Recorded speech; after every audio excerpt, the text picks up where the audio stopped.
الحمد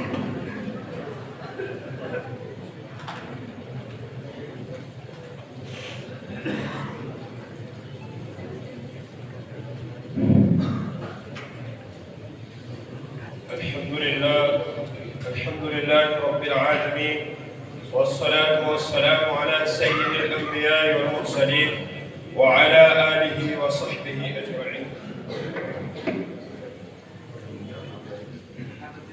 اما بعد،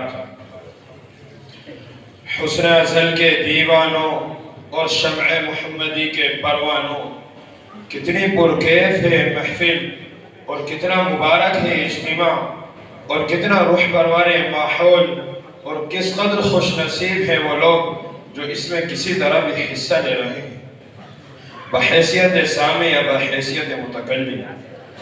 در حقیقت بات یہ ہے کہ اس وجود اقدس اور اس ہستی اعظم کی طرف جو چیز منسوب ہو جاتی ہے وہ مقدس اور اعظم ہو جاتی ہے۔ سرسبز ہو جو سبزہ تیرا پائمال ہو، سرسبز ہو جو سبزہ تیرا پائمال ہو، بیٹھے تو جس شجر کے تلے وہ نہال ہو۔ حضرات، میری تقریر کا موضوع حب نبی اور عشق رسول صلی اللہ علیہ وسلم ہے۔ عشق الہی کے بعد صرف ایک انسان ایسا ہے جس کی محبت اور جس کا عشق جزو ایمان ہے۔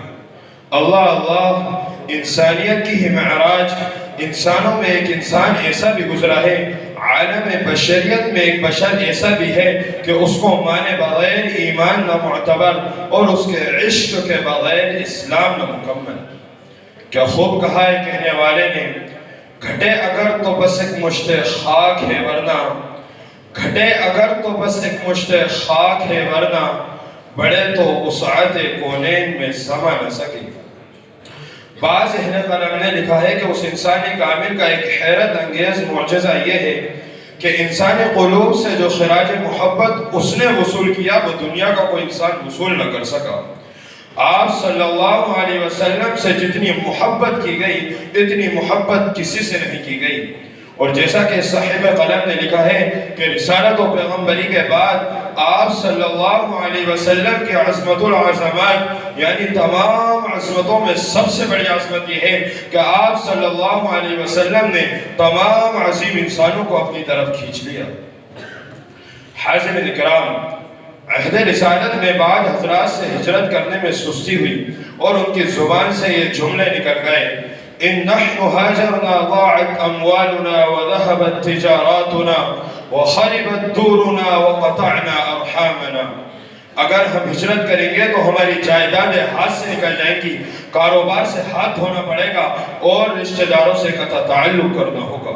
اس وقت یہ آیت نازل ہوئی، قل إن كان آباؤكم وأبناؤكم وإخوانكم وأزواجكم وعشيرتكم وأموال اقترفتموها وتجارة تخشون كسادها ومساكن ترضونها أحب إليكم من الله ورسوله وجهاد في سبيله فتربصوا حتى يأتي الله بأمره والله لا يهدي القوم الفاسقين۔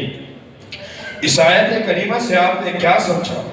قرآن کریم کی اس آیت سے ان لوگوں کے کان کھل جانے چاہیے جو ہر حال میں دیندار بنے رہنا چاہتے ہیں اور جن کی زبان یہ مصرع گنگنانے سے نہیں تھکتی کہ رند کے رند رہے ہاتھ سے جنت نہ گئی۔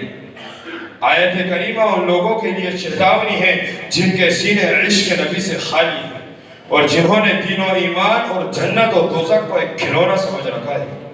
آیت کریمہ ہر فرزند اسلام سے عشق رسول کا مطالبہ کر رہی ہے۔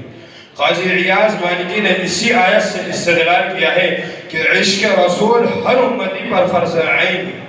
یہاں دو ٹوک اعلان کیا گیا کہ خبردار اگر اللہ اور اس کے رسول کے مقابلے میں مال و اولاد سے ذرہ برابر بھی محبت کی تو عذاب منہ کھولے کھڑا ہے۔ فتربصوا حتى يأتي الله بأمره۔ ذرا اس آیت کے خاتمے پر بھی ایک نظر ڈالیے، واللہ لا يهدي القوم الفاسقین۔ اس سے معلوم ہوتا ہے کہ عشق نبی سے محرومی در حقیقت اللہ تعالیٰ کی ہدایت سے محرومی ہے۔ اسلوب قرآنی کے نقطہ شناس جار اللہ زمخشری حضرت حسن بصری کے حوالے سے تحریر فرماتے ہیں، وَهَذِهِ آیَةٌ شَدِیدَةٌ لَا تَرَى أَشَدَّ مِنْهَا۔ یعنی اس آیت سے زیادہ سخت کوئی آیت نہیں ہے۔ امام عربیت نے اس موقع پر بہت چبھتی ہوئی بات کہی ہے۔ انہوں نے کہا کہ یہ آیت کریمہ ہمارے لیے لمحہ فکریہ ہے۔ بڑے سے بڑے متقی کو اس آیت کی روشنی میں اپنا محاسبہ کرنا چاہیے کہ وہ اپنے اندر اتنی صلابت اور استقامت پاتا ہے کہ اللہ اور اس کے رسول کے لیے عزیز سے عزیز تر چیز سے دستبردار ہو جائے، اور اس کی زبان حال سے اس شعر کی ترجمانی ہو رہی ہو کہ توحید تو یہ ہے کہ خدا حشر میں کہہ دے، کہ توحید تو یہ ہے کہ خدا حشر میں کہہ دے، یہ بندہ تو عالم سے خفا میرے لیے ہے۔ لیکن اس کے برعکس سے دکھائی دے رہا ہے کہ معمولی سے فائدے کے لیے دین کو اس طرح خیر بات کہہ دیتے ہیں جیسے آدمی اپنی ناک پر بیٹھی ہوئی مکھی کو بلا تکلف اڑا دیتا ہے اور اسے احساس بھی نہیں ہوتا کہ اس نے کچھ کیا ہے۔ حدیث شریف میں ہے لا يؤمن احدكم حتى اكون احب اليه من ولده ووالده والناس اجمعين۔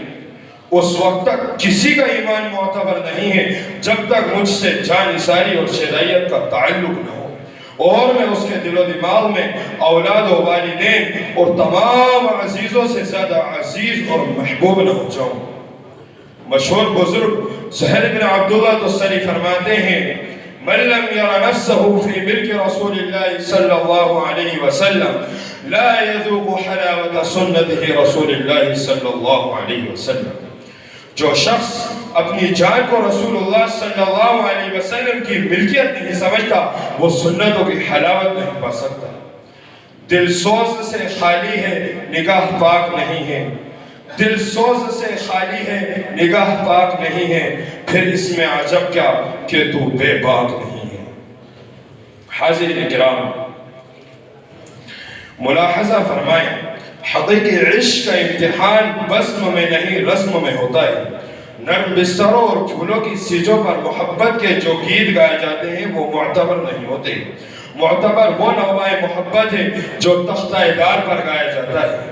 رسالت کے دیوانے وہ دیوانے ہیں جنہوں نے شمشیر و سنان کے سائے میں بھی محبت کے نغمے اسی آن بان سے گنگنائے۔ نقش توحید کا ہر دل پہ بٹھایا ہم نے، زیر خنجر بھی یہ پیغام سنایا ہم نے۔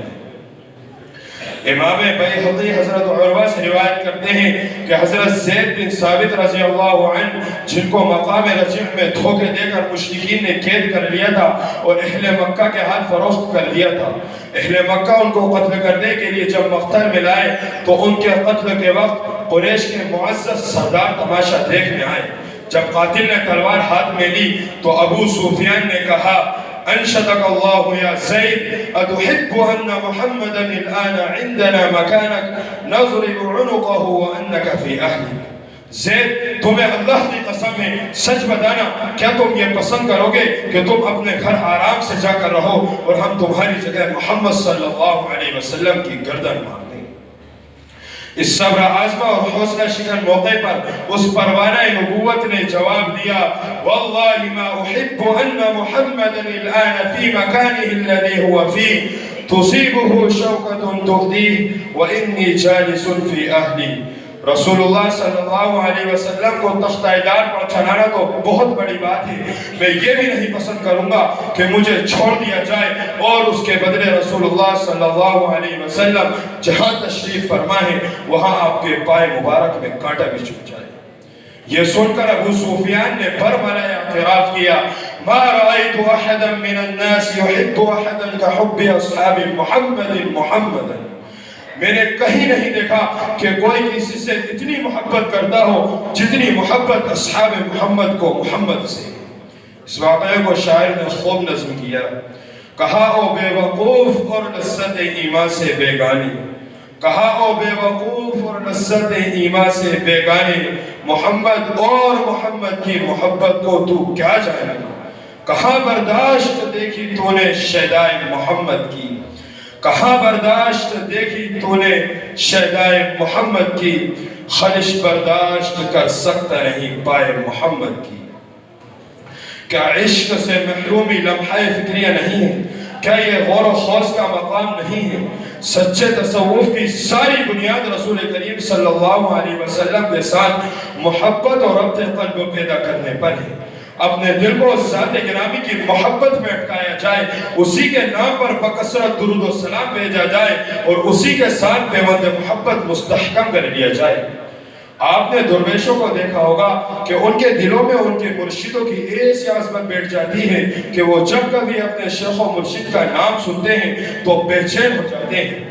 یہی کیفیت، یہی نسبت قلب ہر امتی کو رسول کریم صلی اللہ علیہ وسلم کی ذات گرامی کے ساتھ پیدا کرنی چاہیے کہ دل میں خیال آئے تو انہی کا، آنکھوں میں صورت پھرتی رہے تو انہی کی، کان لذت حاصل کرے تو انہی کے ذکر سے، زبان انہی پر درود بھیجنے میں لگی رہے، دل میں انہی کے حالات سننے اور جاننے کا ذوق پیدا ہو، شوق و اشتیاق ہو تو انہی کا، یاد ہو تو انہی کی، پیروی ہو تو انہی کی۔ یہی مقصد ہے اس حکیم شاعر کا جس نے کہا قوت عشق سے ہر پست کو بالا کر دے، قوت عشق سے ہر پست کو بالا کر دے، دھر میں اس میں محمد سے اجالا کر دے۔ وآخر دعوانا الحمدللہ رب العالمین۔